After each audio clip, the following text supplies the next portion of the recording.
Today in history, we look at something that honestly we kind of take for granted.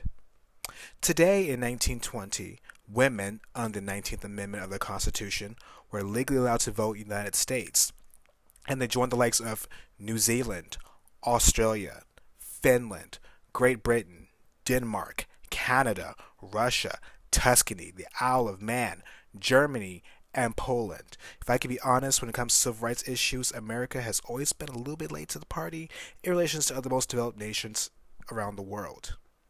Suffrage in the United States goes back to the Seneca Falls Convention when Elizabeth Cady Staunton met Lucretia Coffin Mott at the Women's Rights Convention, and it picked up steam when Elizabeth Cady Staunton teamed up and met with Susan B. Anthony in 1851.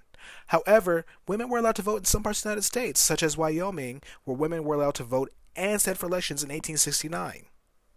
However, in the United States, voting as a woman had consequences should you be prosecuted and should you be caught, as Susan B. Anthony found out when she voted in 1872 and was subject to a lawsuit and conviction in 1873.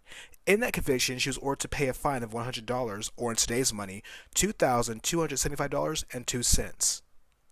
So ladies, remember, your votes matter. Your voices matter. And remember today the work the women of yesterday put in to make it possible for you to vote. So I will encourage you today to use your voice, to speak your truth, and make sure your voice is heard where it's very, very important, in the ballot box, because 100 years ago, you didn't have that right. That's Mykoniic. Ah.